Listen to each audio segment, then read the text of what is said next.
Hey, what's up guys? Welcome back to the Mushroom Dungeon. I have a new species of oyster going here. I wanted to share the grow with you guys. Just 2 bags going, not a huge grow. But this is Tarragon Oyster, and this was sent to me by Lenny from Mycelium Emporium as a freebie with some other things that I ordered. And so shout out to Lenny for sending the freebie. I always have fun with that stuff. But this strain is from the UK.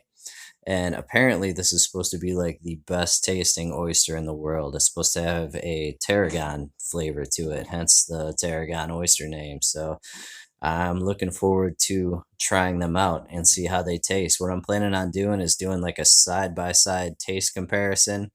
I think I have my wife talked into doing a taste test on these, and we'll compare them to some other oysters and just do a real simple recipe and see what she thinks. But these bags are looking beautiful. I wanted to try out a couple different substrates too. Picked up some different fuel pellets, some hardwood pellets.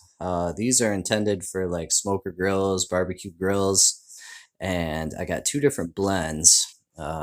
These are maple hickory cherry blend, and that's what these blocks are here. And I also got some straight oak. I haven't had a chance to try out the oak yet, but this block on the left here is straight pellets with 5% wheat bran added, and this is pellets and buckwheat hulls over here. So this would be cool. We'll be able to see how the same strain does on 2 different substrate blends. And these are ready to move to fruiting. I checked these today. They've been incubating for about 3-4 weeks on the shelves, and all of a sudden they just blew up with all these little pins. So these things have pins all over them. What I'm going to do is, we have a little excess moisture slash metabolite here in the tops of the bags. So I'm going to take the corners off, pour that out. We'll go ahead and tape the tops back tight, and we'll cut some big X-shaped slits in the sides of the bags. Hopefully these pins on top will all abort and all the energy will go to the pins down here. So we're going to go ahead and get that done. Then we'll move them to a storage tote, let the pins develop, extend a little bit, and then we'll move them into the fruiting chamber. And we have some Bratislavian Blues in there that are looking beautiful. So we'll have the tarragons in there shortly, hopefully to keep them company. And we'll do the taste test.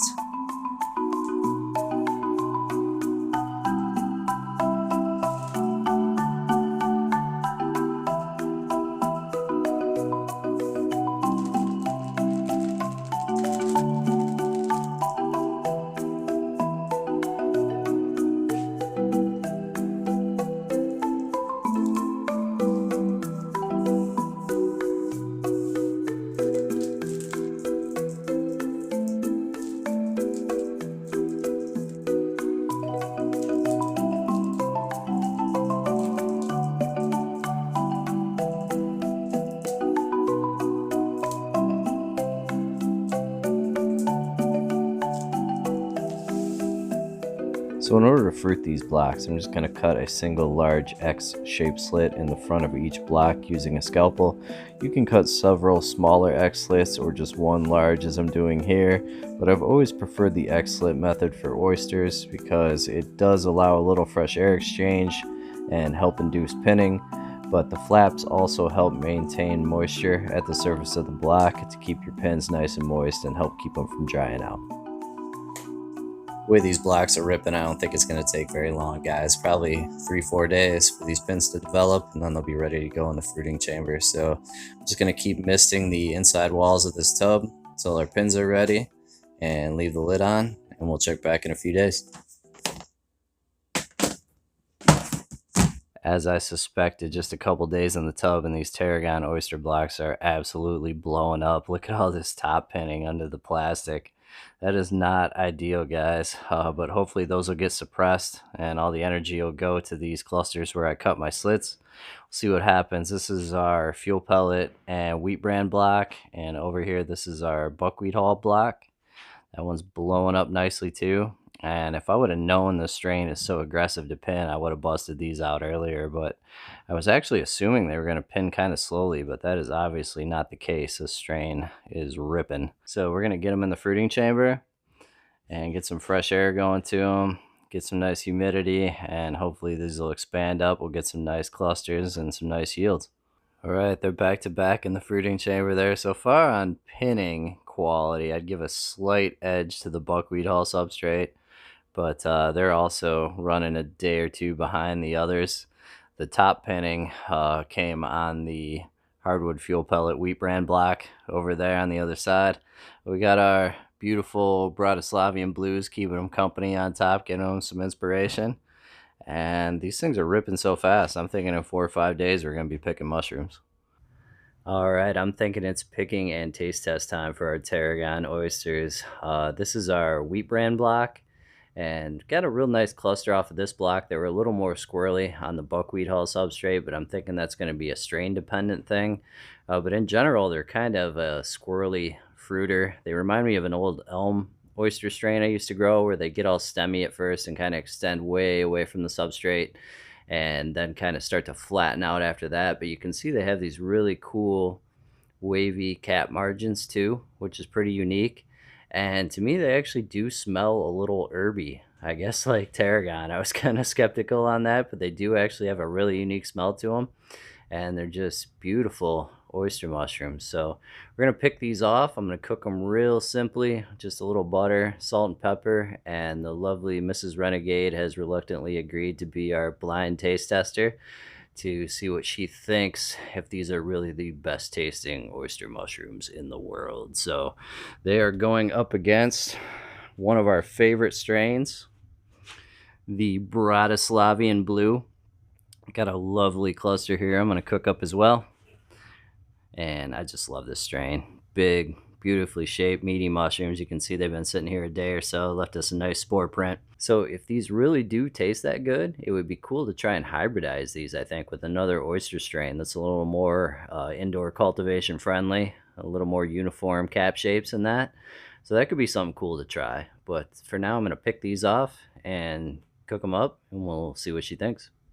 I'm going to do it in 2 separate non-stick pans so I don't cross-contaminate. Contestant A and contestant B.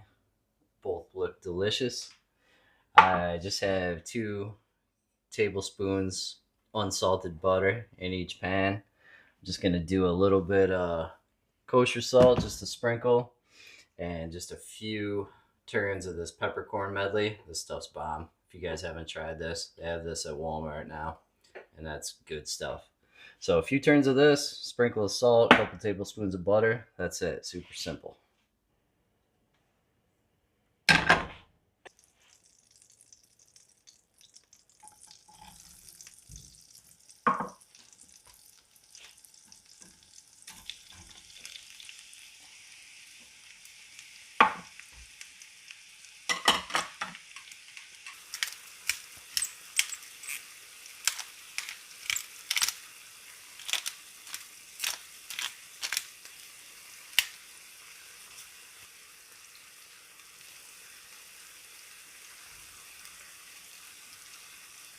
All right, our lovely taste tester, Mrs. Renegade, is ready. Thank you for participating. Now, verify for the subscribers that I have not influenced you in any way, correct? Correct. So go ahead and begin and let us know what you think. Choice A. Starting with choice A.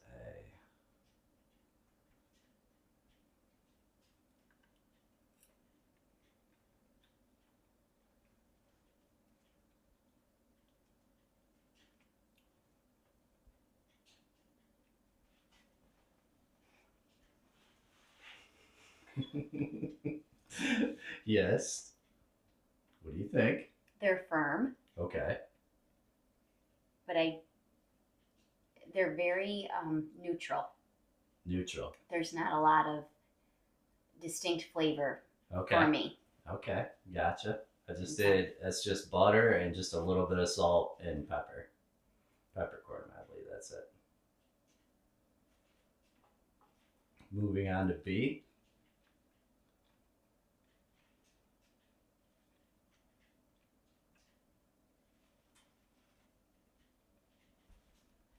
They're firm, but the caps are more crispier.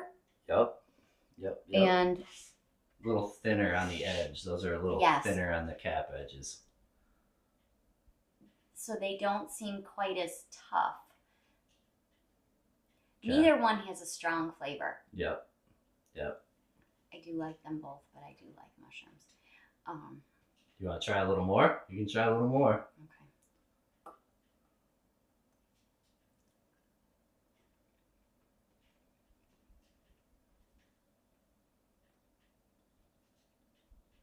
Get a close up here of A. That's A. These are much more B. firm and structured. That's the only thing I can think. Mm-hmm. Like I said, not a Meaty. strong flavor. Okay. And these are a mixture because the caps are thinner and They're softer in general, but the think- edges of the caps are crispier. correct. And I Okay. think they just feel more easy to chew in the mouth. Gotcha. And I like them very much. I like them both, but I would, if I had to pick a winner for me, it would be choice B. All right, she picked B. So let's do the What big. did I pick? We'll do the big reveal here. So A was our tarragon oyster, allegedly the best tasting oyster mushroom in the world. But Mrs. Renegade does not agree. She went with our old favorite, the Bratislavian Blue. So it was close though, right? I think so. Was I it do close? like them both. Was it flavor or texture? Texture. Texture. You thought the flavor was similar? I did. I don't notice either one having a very strong flavor. These have a combination, which I thought was nicer to eat. All right, that's it, guys. Bratislavian Blue wins again. Thank you, Mrs. Renegade. Thanks for having me. All right. All right, guys. Hit me up in comments. Let me know what you think. And we will catch you next video.